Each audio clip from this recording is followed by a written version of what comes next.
Hey guys, what's going on? We're back over here at Reps Fitness, and today we are talking about doing crunches.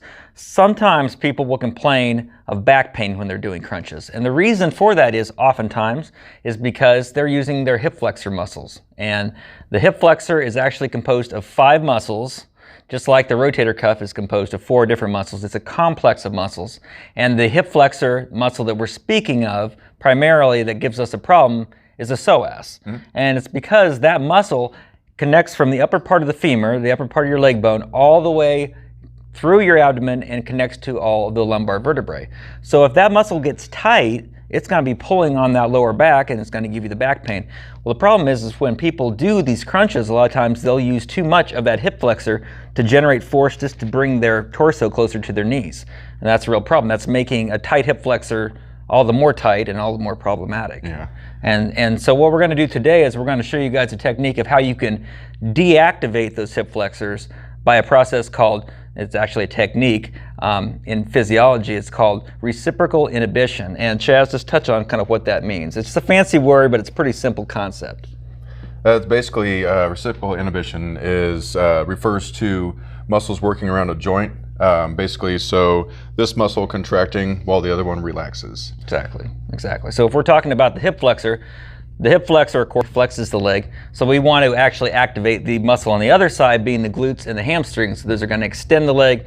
So if you contract the glutes and the hamstrings, you're going to turn off the muscle on the other side, the psoas, the hip flexor muscle. And you will feel that, like when you're throwing yourself up to do the crunch, you will feel that muscle tighten up, you would feel it pull while you're doing the moves. So. Right, and a lot of people say that they feel pain when they're doing it, or maybe right after they get done doing an ab workout on the floor. Back pain or... Yeah, they feel, oh man, what happened? What did I do? You know, this is supposed to be something to actually make you better, not to put you in more pain. And that's done through deactivating the hip flexors, turning them off, and letting the abs do the movement, because the abs are what we're working on, flexing the spine. So we're going to show you a technique now of how you can do that. It's real simple. You don't need any equipment. We're going to use a band, but you don't even have to have a band to do this, and you can apply this every single time you go to do the crunch.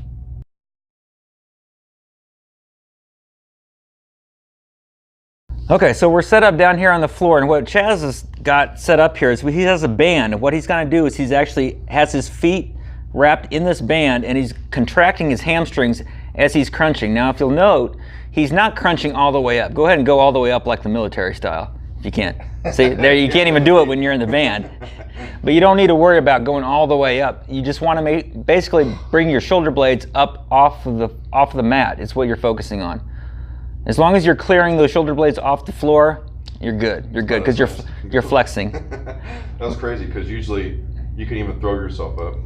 And you really can't do that now. Right, you can't. It's almost impossible. Right, because you've turned off those hip flexors and you're activating the glutes and the hamstrings. That's good stuff. Yeah. You can actually feel the crunch, which should be mostly upper, you can feel it almost all the way down through the abs. Yeah, so, where you should. Yeah. Exactly. Like you wouldn't really feel that down here if you were just doing the upper. So. Exactly.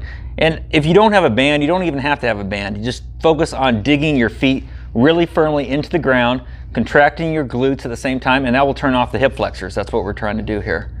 So. Shit, I can do that without those. Usually I do that. Definitely feel a difference, can't you?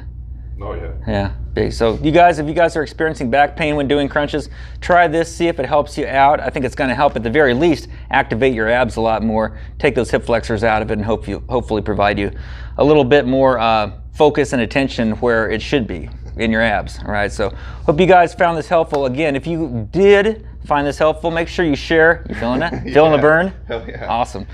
Make sure you guys share these videos with your friends so they can learn as well. Somebody that's interested in this kind of stuff, share it with them.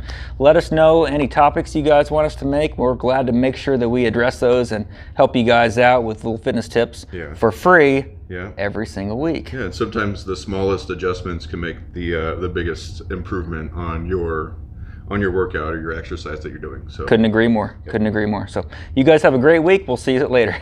Take care. Bye.